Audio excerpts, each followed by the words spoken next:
அந்த கிஃப்ட் டீட் எழுதும்போது என்ன ஒரு எதிர்பார்ப்பு, தங்களை காப்பாற்றுவாங்க. அதுதானே எப்போ அது பிரேக் ஆயிடுச்சோ, the gift deed is rightly cancelled.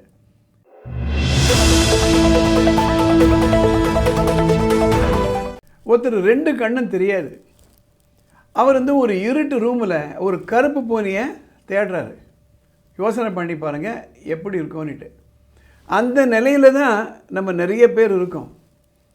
நமக்கு என்ன உரிமை, அந்த உரிமைகள் மறுக்கப்பட்டால் நம்ம என்ன செய்யணும், சட்டம் என்ன சொல்லுது, நம்ம யார்கிட்ட போய் இது முறையிடணும், நம்ம உரிமைகளை நிலைநாட்ட சட்ட ரீதியாக நம்ம என்ன ஆக்ஷன்லாம் எடுக்கணும், இதை சொல்கிறதுக்காக தான் உரிமை அறிவோம் சட்டம் தெளிவோம் இந்த எபிசோடு ஏற்றிட்டே வரேங்க.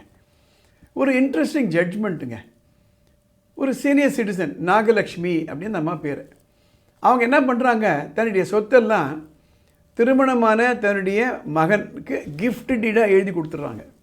என்ன எதிர்பார்ப்பு, மகனும் மருமகளும் தன்னை காப்பாற்றுவாங்க, கைண்டாக இருப்பாங்க, அரவணைப்பாக இருப்பாங்க, ஆதரவாக இருப்பாங்கன்றதுக்காக. ஆனால் என்ன ஆகுது, மகனும் மருமகளும் இவங்கள நெக்லெக்ட் பண்ணிடுறாங்க. சிக்னஸ் அட்டன் பண்ணுறது கிடையாது, ஓல்டேஜ் ரிலேட்டட் சிக்னஸ் ஒன்றும் பண்ணுறது கிடையாது. அந்த மகன் இறந்துடுறாரு. அதுக்கப்புறம் இந்த மருமகளுடைய நெக்லிஜென்ஸ் இன்னும் அதிகமாக போயிடுது. இந்த மக்கள் யோசனை பண்ணுறாங்க, என்னடா அப்படி ஆகிப்போச்சு. அவங்க என்ன பண்ணுறாங்க, RDO போயிட்டு ஒரு மனு கொடுக்குறாங்க. எந்த சட்டத்தின் கீழேன்னா, maintenance and welfare of parents and senior citizens act 2007. அந்த RDO எல்லோரும் கூப்பிட்டு விசாரிக்கிறாங்க. இந்த அம்மாவை கூப்பிட்டு விசாரிக்கிறாங்க, சொந்தக்காரங்களுக்கு விசாரிக்கிறாங்க, இந்த அம்மா ஸ்டேட்மெண்ட் கொடுக்குறாங்க, இது மாதிரி ஆகிப்போச்சு அப்படின்ட்டு.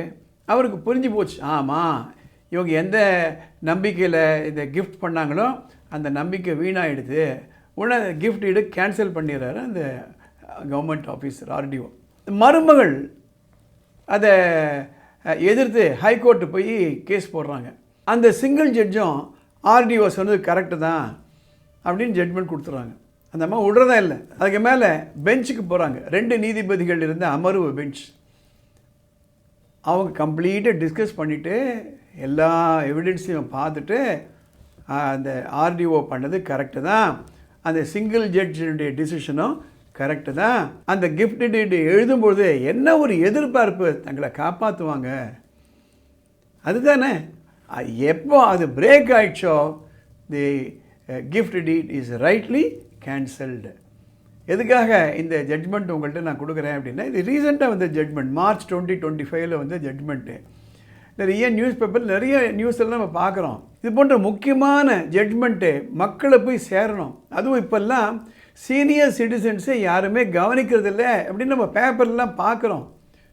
வயத்தில் பிறந்த குழந்தைகள் கவனிக்கிறது கிடையாது அப்படின்னு இருக்கும்போது அவங்களுக்கு போய் சேரணும். ஏன் இந்த எபிசோட் போட்டேன்னா, ஒரு 2 நாளைக்கு முன்னாடி இதே குறையை கேட்குறாங்க என்கிட்ட ஒரு சீனியர் சிட்டிசன். சார், என் சொத்தெல்லாம் எழுதி வச்சேன் சார், எனக்கு கவனிக்க மாட்டேன்றாங்க.